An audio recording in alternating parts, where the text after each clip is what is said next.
भाव है कि पतिदेव बहुत त्रास करते हैं, पीड़ा देते हैं पत्नी को, और बाहर दिखावा करते हैं भक्ति का। बाहर तो ऐसा प्रदर्शन करते हैं सबके सामने कि वो परम भक्त हैं, पर घर आते हैं तो पत्नी को मारते भी हैं, पीटते भी हैं, डांटते भी हैं, और कई जगह और भी बहुत कुछ लिखा। मैं तो सुन के ही मेरा हृदय थोड़ा सा कांपता है ऐसे भावों को। ये दोष है, और ये दोष नहीं है, ये राक्षसत्व है।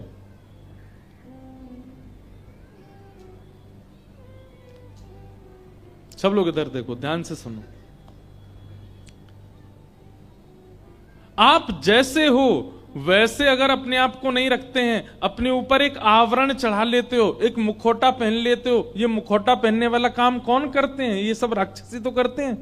पूतना अत्यंत कुरूपणी, अत्यंत राक्षसी, अत्यंत दुष्टा, लेकिन ठाकुर जी के पास जब आई तो अत्यंत सुंदरी बन करके आई। हमारी बात मान लीजिए, एक पापी व्यक्ति जो कभी मंदिर नहीं जाता वो उससे श्रेष्ठ है जो रोज मंदिर जाता है लेकिन अपने पत्नी, बच्चे और परिवार के साथ दुर्व्यवहार करता है। वो पापी उससे ज्यादा अच्छा है। ठाकुर जी कम से कम ऐसा विचार तो करते होंगे, वो कम से कम पाप करता है, मेरे सामने तो नहीं आता।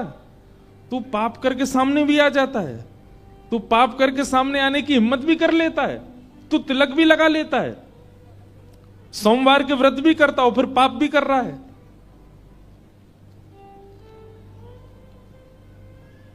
ऐसों से तो ठाकुर जी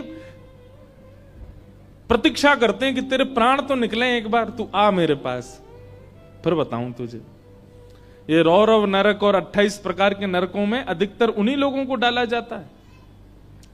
लेकिन हमारी जिन बहन का ये भाव है, भगवान करे कि आपके पतिदेव का व्यवहार सुधर जाए, उनके मन में ऐसी भावना ना रहे।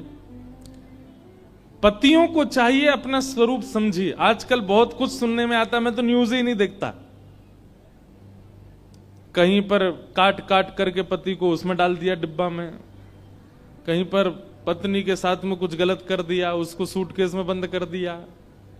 क्या हो गया है हम लोगों को? पहले तो दूसरों के साथ में ऐसा करते थे, अब तो विवाह 7 फेरे करने वाले एक दूसरे के साथ ऐसा कर देते हैं। हम जैसों को तो ब्याह से डर और लग रहा है अब क्या करें।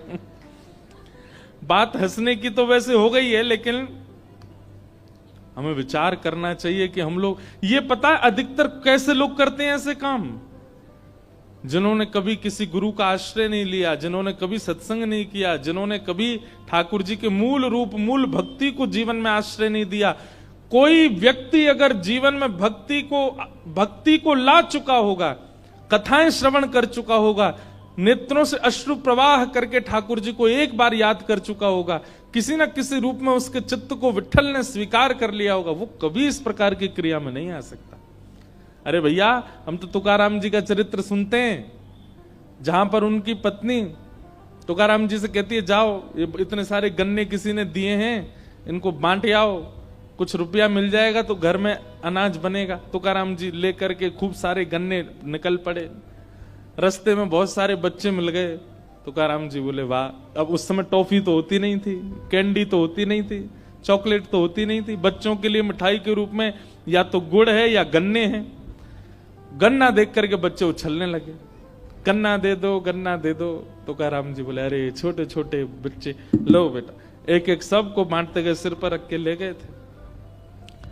सब बच्चों में बांट दिए। एक बच्चा लौट करके घर आए, पत्नी ने कहा, सारे बिक गए, बस एक ही बच्चा? बोले, नहीं देवी, बिके नहीं, बच्चे मिल गए, मैंने बांट दिए सब में, अब ये एक ही बच्चा है। और मैं तो बड़ी चिंता में हूं, क्योंकि घर में खाने वाले हम 2, गन्ना बचा 1। पत्नी को आया गुस्सा, बच्चों में बांट दिए सारे? बोले हाँ। ले करके गन्ना महाराज घुमा के उनकी पीठ पे मारा। तुकाराम जी महाराज ने जैसे ही देखा तो गन्ने 2 हो गए, बीच से टूट गया। तुकाराम जी बोले, वाह वाह वाह वाह देवी, तुम तो बड़ी बुद्धिमान हो हैं। मैं तो इतनी चिंता में था कि अकेला गन्ना हम दोनों कैसे खाएं, कहीं हमें लड़ाई नहीं हो जाए। तुमने बहुत बढ़िया किया, 2 टुकड़े, ये लो, एक तुम्हारा एक मेरा। पत्नी बोली, भाग जाओ यहां से। वो पत्नी के क्रोध को भी कैसी सहजता में स्वीकार कर लेते हैं। हम तो ऐसे तुकाराम जी का चरित्र सुनने वाले, हम तो कबीरदास का चरित्र, श्री कबीरदास जी की पत्नी कैसी थी पता? तुकाराम जी की जैसी पत्नी, बिल्कुल इसकी उल्टी कबीरदास जी की पत्नी। मतलब वो इतनी आज्ञा मानती थी, इतनी आज्ञा मानती थी कि कबीरदास जी अगर यूं कह दें कि अभी दिन हो रहा है तो रात्रि में वो चंद्रमा को दिन ही मान लेती थी। ऐसी आज्ञाकारी पत्नी कबीरदास जी की। कबीरदास जी महाराज दिन की दोपहरी में धूप निकली हुई है और अपनी पत्नी से कहते हैं, सुनो दिया जला के लाना, थोड़ा सुई में धागा डालना है। अरे भाई, दिया जला करके तो तब देखा जाता है जब अंधेरा हो, पर दिन के दोपहरी में वो कहते हैं अपनी पत्नी से कि दिया जला के लाओ, सुई में धागा डालना है। और उनकी पत्नी विचार नहीं करती, तुरंत ले आती है। ऐसी अनुकूल पत्नी मिली किनको? कबीरदास जी को। और बिल्कुल प्रतिकूल पत्नी मिली किनको? तुकाराम जी को। पर दोनों स्थितियों में हम तो इनके चरित्र सुनने वाले लोग हैं, पर आजकल क्या होता है, इनके चरित्र सुनते नहीं है ना, आजकल वो थिएटर वाले चरित्र सुनते हैं, टीवी वाले चरित्र सुनते हैं, इसीलिए कहीं बनी नहीं रही है, सब जगह बिगड़ ही रही है। एक बात हमारी सुन लीजिएगा, कई लोगों को अटपटी लगे और इसका विस्तार करूं तो ये बात समझ आए, लेकिन मैं सूक्ष्म ही कहूंगा। संबंध का मतलब क्या है? निभाना।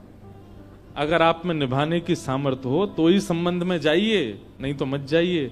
क्योंकि हर व्यक्ति का एक स्वरूप होता है, वो बहुत दिन तक आपका अनुकूल नहीं रह सकता।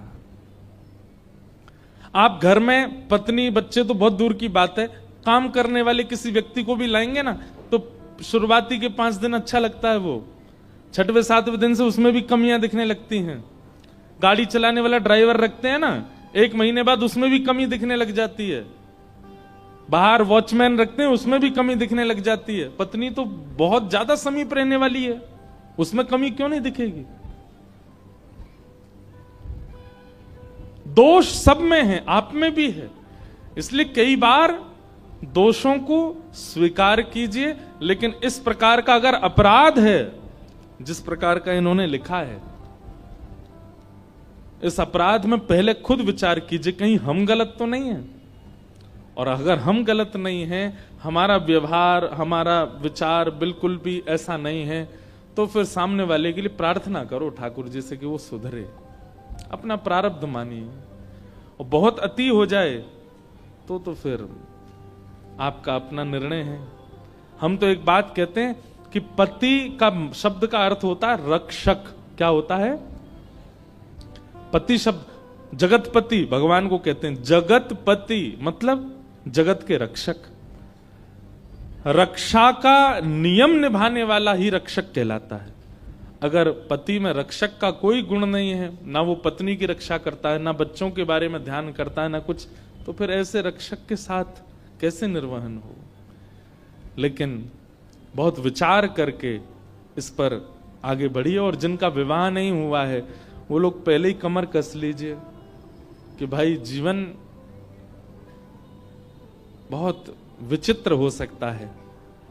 आप तैयारी करके चलिएगा कि जैसा हो निभाना है।